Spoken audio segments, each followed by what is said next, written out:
ಬದುಕು ಖರ್ಚಾಗದಷ್ಟು ನೆನಪುಗಳಿರಬೇಕು ಅಂತ. ಸೊ ಅಲ್ಲಿಂದ ಇಲ್ಲಿವರೆಗೂ ಏನ್ ಸಂಪಾದನೆ ಮಾಡಿದ್ಯಾ ಅಂದ್ರೆ ತುಂಬಾ ಚೆನ್ನಾಗಿ ಭಗವಂತ ಕೊಟ್ಟಿರೋ ಲೈಫ್ ನ ಖರ್ಚು ಮಾಡಿದೀನಿ. ಅದು ಎಷ್ಟು ಕೊಟ್ಟಿರ್ತಾನೆ ಅಂತ ನಮಗ್ ಗೊತ್ತಿರಲ್ಲ, ಬಟ್ ಎಷ್ಟು ತುಂಬಾ ಚೆನ್ನಾಗಿ ಖರ್ಚು ಮಾಡೋಷ್ಟಂತೂ ಇರುತ್ತೆ. ಆದಷ್ಟು ಅದನ್ನ ಖರ್ಚು ಮಾಡಿ ಒಂದಿಷ್ಟು ಒಳ್ಳೆ ನೆನಪುಗಳು, ಸಂಬಂಧಗಳು, ಸ್ನೇಹ, ಪ್ರೀತಿ ಎಲ್ಲದನ್ನು ತುಂಬಾ ಚೆನ್ನಾಗಿ. ಹೌದಪ್ಪ, ನೀನು ಹುಟ್ಟಿರೋದೇ ಚಿನ್ನದ ಸ್ಪೂನ್ ಇಟ್ಕೊಂಡು. ಭಗವಂತ ನಿನಗೆ ಸಾಕಷ್ಟು ಕೊಟ್ಟಿದ್ದಾನೆ. ಹಾಗೆ ನಿನ್ನ ಜೀವನವನ್ನು ತುಂಬ ಖರ್ಚು ಮಾಡ್ತಾ ಇದೆಯಾ. ಆ ದುಡ್ಡನ್ನು ಖರ್ಚು ಮಾಡಿ ಸಾಕಷ್ಟು ನೆನಪುಗಳನ್ನು, ಸಂಬಂಧಗಳನ್ನು ಸಂಪಾದನೆ ಮಾಡ್ತಿದ್ಯಾ. ಅಂದ್ಕೊಂಡಿದ್ರೆ ನಿಜಕ್ಕೂ ಅದು ನಿನ್ನ ಕಲ್ಪನೆಗೆ ಮೀರಿದ ತಪ್ಪು. ಹೊಸದೊಂದು ಕಾರನ್ನು ಖರೀದಿ ಮಾಡಿದ್ದೀಯಾ. ಅದು ಅಪ್ಪನ ದುಡ್ಡಲ್ಲಿ ಶೋಕಿ ಮಾಡ್ತಿದೆಯೋ ಅಥವಾ ನಿನ್ನ ದುಡಿದ ದುಡ್ಡಲ್ಲಿ ಶೋಕಿ ಮಾಡೋಕ್ಕೆ ಹಾಸನಕ್ಕೆ ಬಂದಿದ್ದೀಯೋ ಗೊತ್ತಿಲ್ಲ. ಹಾಗಂತ ದುಡ್ಡಿನ ಮದದಲ್ಲಿ ಮಲೆನಾಡಿನ ಸೌಂದರ್ಯವನ್ನು ಹಾಳು ಮಾಡುವ ಮೂಲಕ ಸ್ನೇಹ ಸಂಬಂಧಗಳನ್ನು ಹೇಗೆ ಸಂಪಾದನೆ ಮಾಡ್ತಿದ್ದೀಯಾ. ಮಲೆನಾಡಿನ ಸೌಂದರ್ಯವನ್ನು ಹಾಳು ಮಾಡಿ ಖುಷಿ ಪಡುವ ನಿನಗೆ ಜೀವನದಲ್ಲಿ ಏನಾದರೂ ಒಂದು ಸಾಧನೆ ಮಾಡಿ ಸಾಕಷ್ಟು ನೆನಪುಗಳನ್ನು ಸಂಪಾದನೆ ಮಾಡಬೇಕು ಅಂತ ಅಂದ್ಕೊಂಡಿದ್ರೆ ನಿನ್ನಲ್ಲಿರುವ ಅದೇ ದುಡ್ಡನ್ನು ಖರ್ಚು ಮಾಡಿ ಸಾಧ್ಯವಾದರೆ ಒಂದು ಪರಿಸರವನ್ನು ಸೃಷ್ಟಿ ಮಾಡಿ ನೋಡೋಣ. ಹೌದು, ಬಡವರ ಊಟಿ ಎಂದೇ ಕರೆಯಲ್ಪಡುವ ಹಾಸನ ಈಗ ವರ್ಣನ ಸ್ಪರ್ಶದಿಂದ ಹಚ್ಚ ಹಸಿರಿನಿಂದ ಕಂಗೊಳಿಸುತ್ತಿದೆ. ಮಲೆನಾಡು ಈಗ ಬಾನೆತ್ತರಕ್ಕೆ ತನ್ನ ಸೌಂದರ್ಯವನ್ನ ಚಾಚಿದ್ದು ಆ ಸೌಂದರ್ಯದ ಸವಿಯನ್ನ ಸವಿಯಲು ದೂರದ ಜಿಲ್ಲೆಗಳಿಂದ, ರಾಜ್ಯಗಳಿಂದ ಹಾಸನಕ್ಕೆ ಆಗಮಿಸುತ್ತಿದ್ದಾರೆ.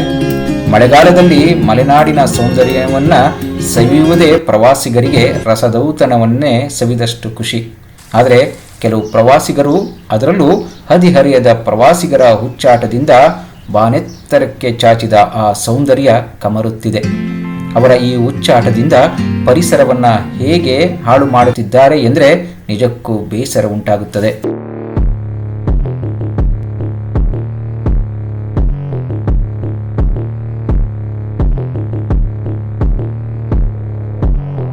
ಹಾಸನದಲ್ಲಿ ಪ್ರವಾಸಿಗರ ಹುಚ್ಚಾಟಕ್ಕೆ ಕಡಿವಾಣವಿಲ್ಲ. ಮಲೆನಾಡಿನ ಸೊಬಗನ್ನ ಸವಿಯಲು ಬರುವ ಕೆಲ ಪ್ರವಾಸಿಗರ ವಾಹನಗಳ ವೀಲಿಂಗ್ ಹುಚ್ಚಾಟಕ್ಕೆ ಹಚ್ಚ ಹಸಿರು ನಲಿಗೆ ಹೋಗುತ್ತಿದೆ. ಹೀಗಾಗಿ ಸ್ಥಳೀಯರು ಮತ್ತು ಪರಿಸರವಾದಿಗಳ ಆಕ್ರೋಶಕ್ಕೆ ಇದು ಕಾರಣವಾಗ್ತಿದೆ.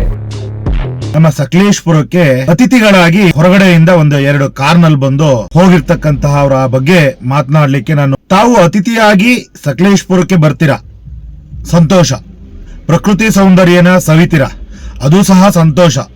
ಆದ್ರೆ ಪ್ರಕೃತಿಗೆ ಹಾನಿ ಮಾಡಿ ಹೋಗುವಂತದ್ನ ದಯವಿಟ್ಟು ಮಾಡಬೇಡಿ ಅಂತ ಹೇಳಿ ಈ ಮುಖಾಂತರ ಹೇಳ್ತೀನಿ. ಯಾಕಂದ್ರೆ ತಾವು ನಿನ್ನೆ ಬಂದು ಏನು ಇವತ್ತು ಆ ಪ್ರಕೃತಿನ ಹಾಳು ಮಾಡಿ ಹೋಗಿದ್ದೀರಾ, ಅದನ್ನ ನೀವೇ ಒಂದು ಸರಿ ವಿಡಿಯೋನ ನಿಮ್ಮ ಇನ್ಸ್ಟಾಗ್ರಾಮ್ ಅಲ್ಲಿ ಹಾಕೊಂಡಿದ್ದೀರಾ, ಸ್ಟೇಟಸ್ ಅಲ್ಲಿ ಹಾಕೊಳ್ತೀರಾ, ಎಲ್ಲ ಕಡೆ ಸಾಮಾಜಿಕ ಜಾಲತಾಣಗಳಲ್ಲೂ ಹಾಕೊಂಡಿದ್ದೀರಾ. ಅದನ್ನ ಒಂದು ಸಾರಿ ನೀವೇ ಕೂತು ನಾನು ಮಾಡಿದ್ದು ಸರಿನಾ ಅನ್ನೋದನ್ನ ದಯವಿಟ್ಟು ಒಂದ್ಸಾರಿ ತಾವೇ ಗಮನಿಸಬೇಕಾಗಿ ವಿನಂತಿಸ್ಕೊಳ್ತೀನಿ ಸ್ನೇಹಿತರೆ. ಸಕಲೇಶ್ಪುರ ತಾಲೂಕಿನ ಹೊಸಳ್ಳಿ ಬೆಟ್ಟದ ಮೇಲೆ ಪ್ರವಾಸಕ್ಕೆಂದು ಆಗಮಿಸಿದ ದೀಪಕ್ ಗೌಡ ಮತ್ತು ಆತನ ಸ್ನೇಹಿತರು ಅಕ್ರಮವಾಗಿ ನಿಷೇಧಿತ ಹಾಗೂ ಮೀಸಲು ಅರಣ್ಯ ಪ್ರದೇಶವಾಗಿರುವ ಹೊಸಳ್ಳಿ ಬೆಟ್ಟಕ್ಕೆ ಕಾರು ಮತ್ತು ಜೀಪಿನ ಮೂಲಕ ಪ್ರವೇಶ ಮಾಡಿ ಮನಬಂದಂತೆ ವೀಲಿಂಗ್ ಮಾಡುವ ಮೂಲಕ ಹಚ್ಚ ಹಸಿರನ್ನ ಕೆಸರು ಗದ್ದೆ ಮಾಡಿದ್ದಾರೆ.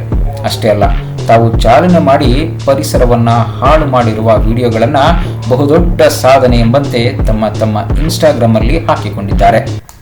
ಇವತ್ತು ಪ್ರಕೃತಿ ಸೌಂದರ್ಯನ ಸವಿಲಿಕ್ಕೆ ದೇಶದ ಎಲ್ಲೆಡೆಯಿಂದ ಸಕಲೇಶ್ಪುರಕ್ಕೆ ಬರ್ತಾ ಇದ್ದಾರೆ.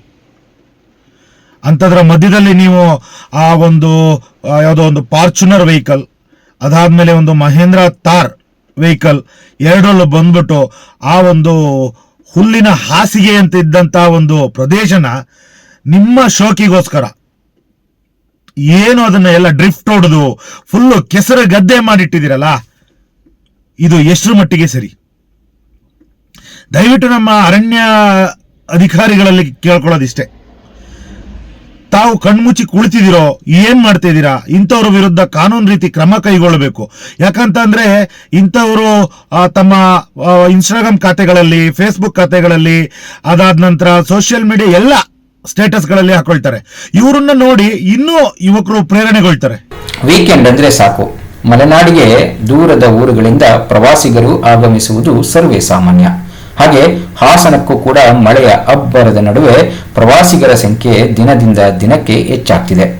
ಭಾನುವಾರ ಆಗಿದ್ದರಿಂದ ದೀಪಕ್ ಗೌಡ ತಮ್ಮ ಸ್ನೇಹಿತರೊಡನೆ ಪ್ರವಾಸಕ್ಕೆಂದು ಆಗಮಿಸಿದ್ದು, ಆತ ಮತ್ತು ಆತನ ಸ್ನೇಹಿತರು ಹುಚ್ಚಾಟ ನಡೆಸಿರುವ ವಿಡಿಯೋಗಳನ್ನ ನೋಡಿ ಸ್ಥಳೀಯರು ಮತ್ತು ಪರಿಸರವಾದಿಗಳು ಆಕ್ರೋಶ ವ್ಯಕ್ತಪಡಿಸುತ್ತಿದ್ದಾರೆ. ಇದು ಎಸಳೂರು ವಲಯಕ್ಕೆ ಬರುತ್ತೆ. ಇದು ನಮ್ಮ ಹೊಸಳ್ಳಿ ಬೆಟ್ಟದ ಕೆಳಗಡೆ ಏನಿದೆ, ಬೆಟ್ಟದ ಕೆಳಗಡೆ ಆಗಿರುವಂತ ವಿಡಿಯೋ. ಇದನ್ನ ದಯವಿಟ್ಟು ಗಮನಿಸಿ, ಅಧಿಕಾರಿಗಳು ಆ ವೆಹಿಕಲ್ ಗಳನ್ನ ಕರೆಸಿ ಅವರಿಗೆ ತಿಳಿ ಹೇಳಿ ಕಾನೂನು ರೀತಿಯ ಕ್ರಮನ ಕೈಗೊಳ್ಳಬೇಕು. ಸ್ಥಳೀಯರು ತಡಿಲಿಕ್ಕೆ ಹೋದ ತಕ್ಷಣ ಅಲ್ಲಿ ಏನೋ ಒಂದು ಗಲಾಟೆ ಆಗುತ್ತೆ, ಘರ್ಷಣೆ ಆಗುತ್ತೆ. ಆವಾಗ ಬರೋದು ಕೆಟ್ಟ ಹೆಸರು ಸ್ಥಳೀಯರಿಗೆ. ಏನಂತ, ಪ್ರವಾಸಿಗರ ಮೇಲೆ ಹಲ್ಲೆ ಮಾಡಿದ್ರು, ಪ್ರವಾಸಿಗರ ಜೊತೆ ಗಲಾಟೆಗೆ ಹೋದ್ರು ಅಂತ ಹೇಳಿ. ಇಲ್ಲ, ನೀವೇನಾದ್ರೂ ಮುಂದಿನ ದಿನಗಳಲ್ಲಿ ಇದನ್ನ ಕ್ರಮ ಕೈಗೊಳ್ಳಿಲ್ಲ ಅಂದ್ರೆ. ಇಷ್ಟೆಲ್ಲ ನಡೆದರೂ ಅರಣ್ಯ ಇಲಾಖೆ ಕಣ್ಣು ಮುಚ್ಚಿ ಕುಳಿತಿದೆ ಎಂದು ಬೇಸರವನ್ನು ಕೂಡಲೇ ದೀಪಕ್ ಗೌಡ ಮತ್ತು ಆತನ ಸ್ನೇಹಿತರ ವಿರುದ್ಧ ಕ್ರಮ ಕೈಗೊಳ್ಳುವಂತೆ ಅರಣ್ಯ ಇಲಾಖೆ ಮತ್ತು ಜಿಲ್ಲಾಡಳಿತಕ್ಕೆ ಆಗ್ರಹಿಸುತ್ತಿದ್ದಾರೆ.